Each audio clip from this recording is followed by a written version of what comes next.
The air is thick, clinging to your skin. You are standing in a forest, 95 million years in the past. Giant tree ferns unfurl around you, their fronds creating a dappled, humid twilight on the forest floor. The sun is high in the sky.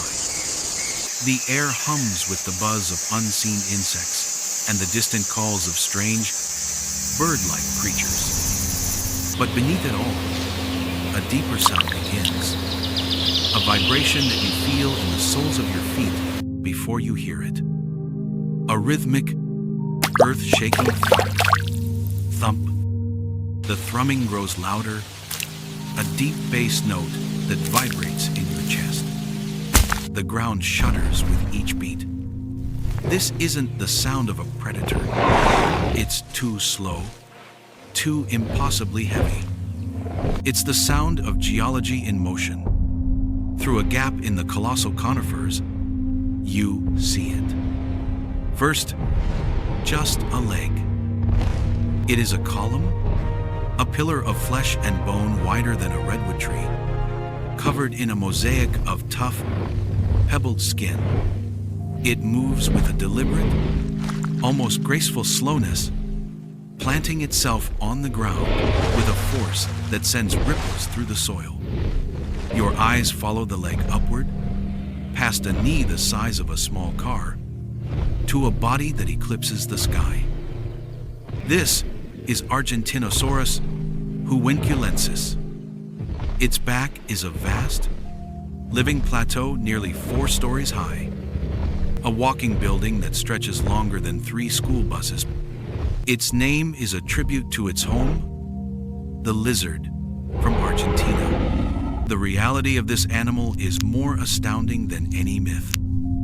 As it moves, its long, muscular tail swings gently from side to side, a living wrecking ball acting as a counterbalance. At the other end, a neck, an incredible crane-like structure, rises up, disappearing into the dense canopy to browse on leaves no other creature could ever hope to reach. It is an entire ecosystem unto itself. And as you stand here, dwarfed by its presence, the most fundamental question arises. How does a creature weighing up to 90 tons support itself? How does it lift one of those colossal, pillar-like legs, shift its center of gravity, and take a step without collapsing under its own monumental weight? The skeleton, the muscles, the heart, the lungs. Every part of it must have been an engineering masterpiece. It seems to defy the very laws of physics as we know them. To solve this puzzle of locomotion, you must look past the skin, past the mountains of muscle, and see the architecture within. The secret begins with its skeleton, a frame so immense that when the first piece of it was unearthed, a single dorsal vertebra, it was initially mistaken for something else entirely. Imagine a single bone from a creature's spine standing taller than you. A single piece of this living puzzle was a giant in its own right. You might picture these bones as solid, incredibly dense masses of calcium. Hollywood often shows them that way. The reality, however, is far more elegant. The vertebrae of Argentinosaurus were not solid. They were intricate, honeycombed structures, filled with air sacs connected to its respiratory system. Think of them less like solid concrete and more like the lightweight, reinforced frame of a skyscraper. This internal scaffolding, a feature known as pneumaticity, shaved many tons off the animal's total weight, allowing the dinosaur to be massive without being impossibly heavy. These vertebrae didn't just stack one on top of the other. They possessed extra joints and processes that locked them together, creating a spinal column that was less like a flexible chain and more like a tremendously strong, semi-rigid girder. This was the central beam of a living suspension bridge. From this spinal bridge, all the weight was channeled into a single, critical point: the hip girdle. Here, several vertebrae were fused into one solid, immovable block of bone, the sacrum, which in turn was fused to the colossal hip bones. This formed a monolithic cradle, the central anchor point for the entire rear half of the animal. It was from this anchor that the true pillars of the fortress descended. The legs of Argentinosaurus were marvels of weight-bearing engineering. The femur alone was taller than a man, and straighter and thicker than a utility pole. Positioned almost directly beneath the body, they acted like the immense columns of an ancient Greek temple, channeling the creature's weight straight down into the earth. This columnar stance allowed the animal to support its bulk with minimal muscular effort while standing still, a crucial energy-saving tactic for a creature of this size. But a scaffold, no matter how perfectly engineered, is just a static object. This walking fortress needed an engine. Clothing that colossal skeleton were mountains of muscle. Imagine tendons thicker than steel bridge cables, anchoring immense muscle groups to the roughened surfaces of the bones. Scars that we can still see in the fossils today. The muscles of the thigh and hip alone would have weighed several tons. A power plant of contractile tissue dedicated to the singular, monumental task of leverage. To heave one of those legs off the ground, swing it forward, and place it down again required a force that is difficult to comprehend. But even the strongest muscles are useless without energy. And the energy demands of Argentinosaurus were simply staggering. An animal this large faces a unique problem: getting rid of heat. Its sheer volume is so great compared to its surface area that it would have shed heat very, very slowly.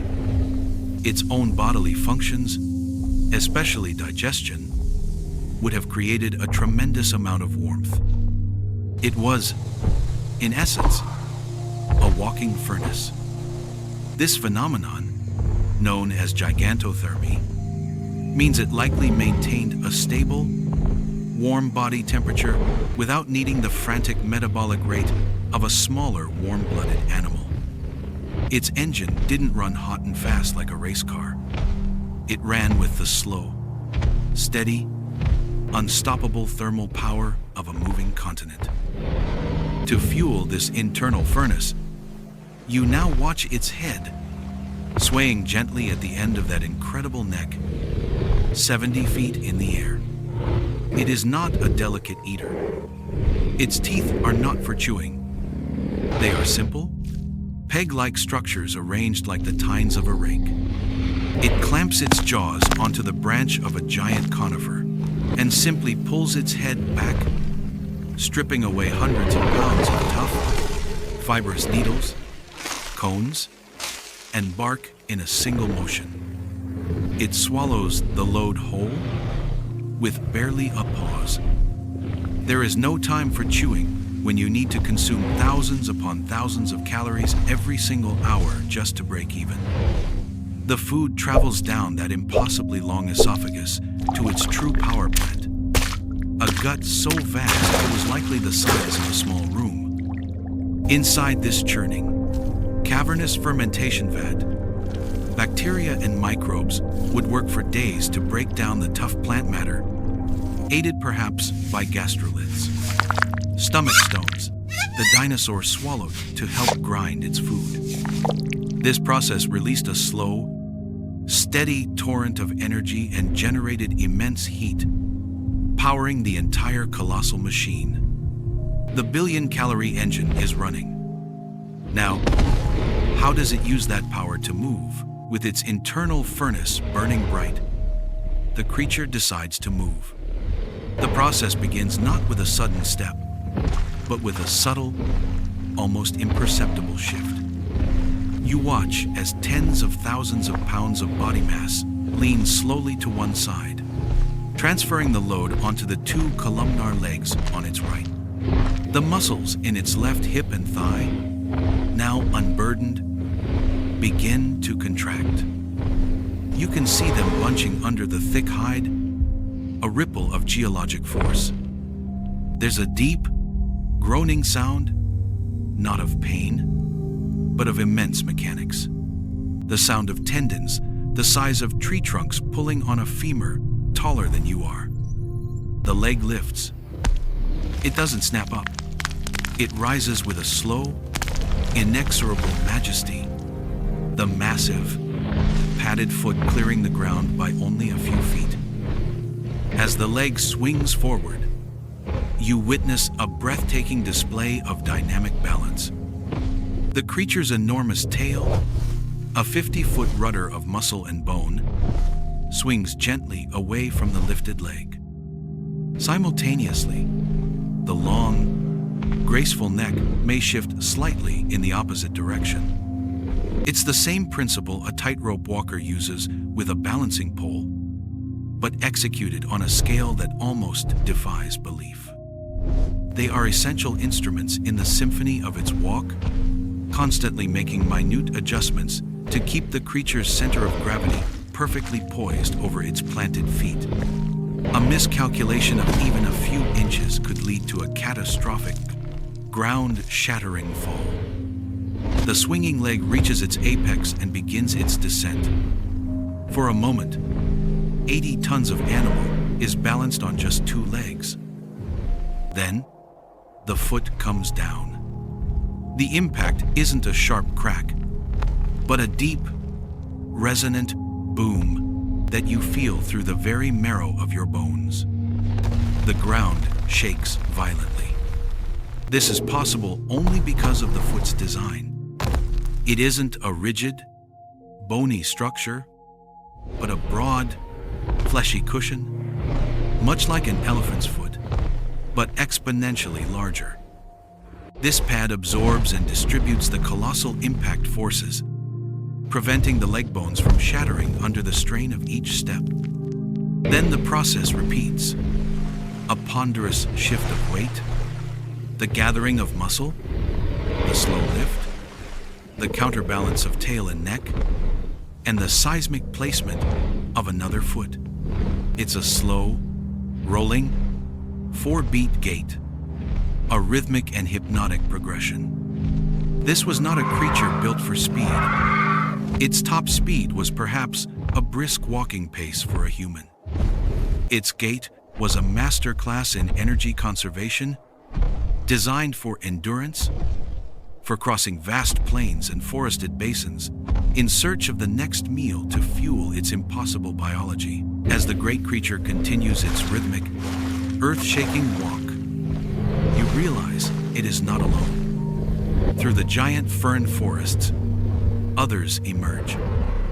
A small herd, perhaps a family group, moves with the same ponderous grace.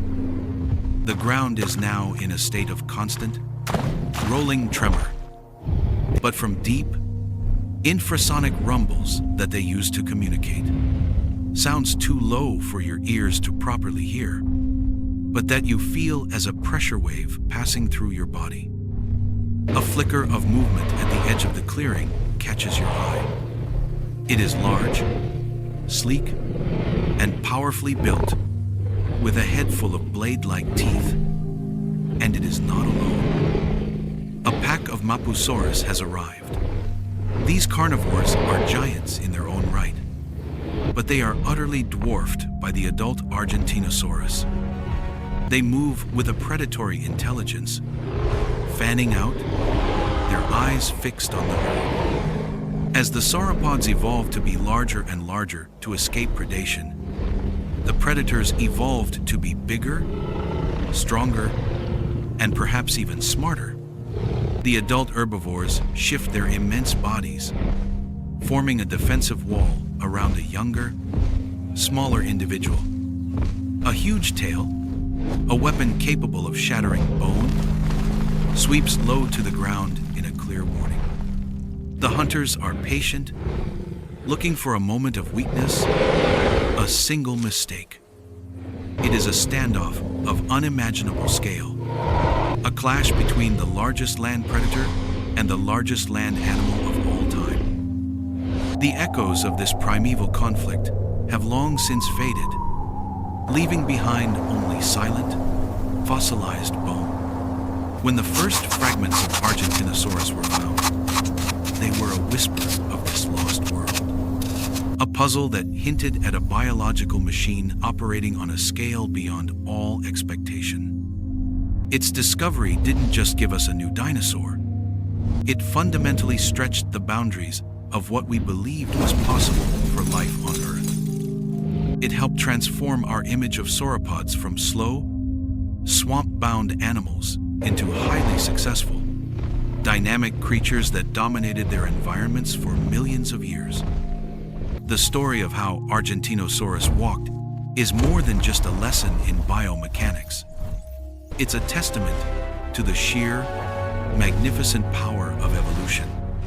It is a reminder that you are standing on a planet that once gave rise to living, breathing skyscrapers, and their legacy continues to inspire our wonder today. The light of that Cretaceous sun feels impossibly distant now, a memory from a world 95 million years in the past. The rumbling of the Titan's footsteps has faded, replaced by the familiar quiet of your own time.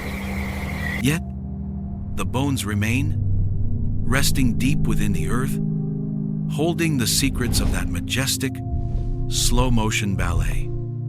To understand how Argentinosaurus walked is to appreciate the intricate connections between anatomy, environment, and the unceasing pressure of evolution. It reminds us that our planet's history is a story of incredible marvels, of biological puzzles solved in the most spectacular ways. The ground beneath our feet is a library of ancient lives, and though the giants are gone, the sense of awe they inspire remains, a permanent echo of a time when the earth truly trembled with every step.